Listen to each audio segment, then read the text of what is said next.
Polar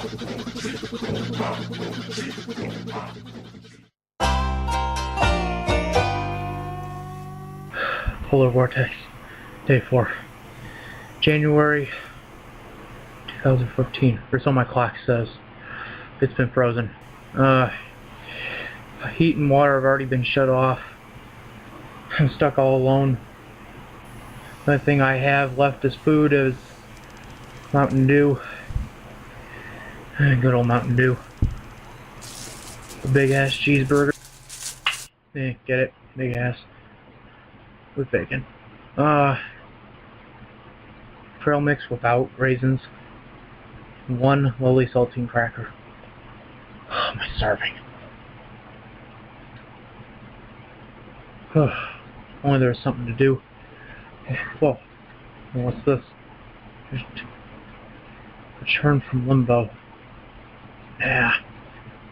Here we go. The good old art book. This should give me some fun.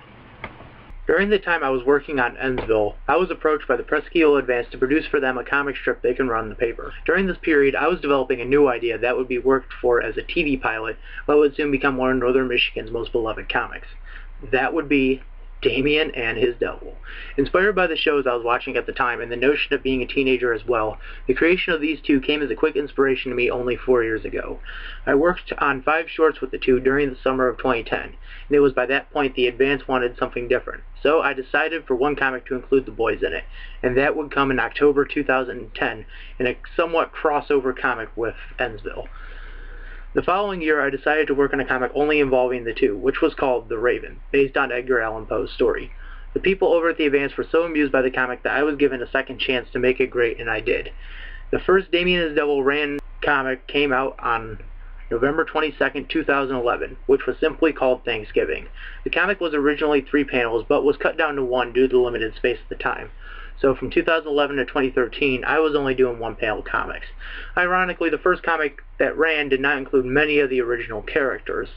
Roderick was introduced in the second comic, though, which ran, called A Very Special Gift. During the following year, Damien and His Devil would become a roller coaster. Whereas they were being successful, they never truly ran the paper. I found out some reasons were over the content, the inking, or the spelling mistakes that were apparent. During that time, as well, I was considering doing a Damien and His Devil movie, and I did a crossover comic with Endsville. To make a long story short, the movie never happened and the crossover was a dud. This was due to many arguments over casting and the script, so I compensated by doing a short which was produced up until late 2013. When the fall of 2012 came around, Damien and His Devil peaked back up with new comics, which were starting to be released. When the 2013 year came, the comic was back on top. Up until mid-January when we were dropped again this time. It was due only to spelling errors and ink issues. Since that point, Damien and His Devil never ran in the Advance again. Oh, it was still being produced, but people never got to see what happened, as many story arcs came and went during that year. In late 2013, I finally had enough with the non-appearances and announced that the comic was ending. And finally, on January 29, 2014, it was revealed that Devil was telling the comics as stories to his kids. The boys, to me, gave an understanding as to what went on during a production, starting out with a rough and adding on to it at every step of the process. The characters themselves were based on people I knew around here, or I knew growing up. Damien and Devil were based in part on myself and how I felt during those days.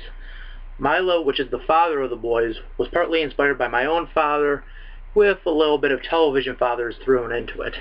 Vanessa, Damien's love interest, who wasn't truly introduced till the 3rd year, was based on a girl I had a crush on as a kid. Richard was based on many of my friends I hung out with, while Roderick was based on people who beat and ripped on me while I grew up. When the 3rd and final year came around, I decided to add a new character for Devil to fall in love with.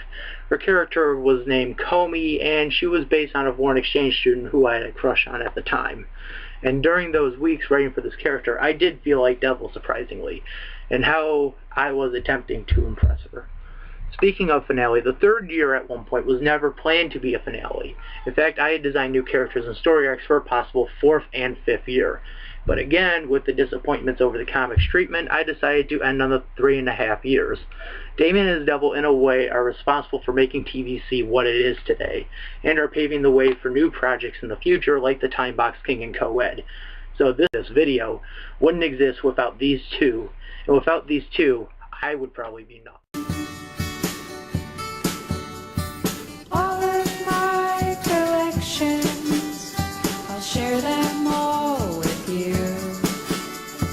Maybe by next summer we won't have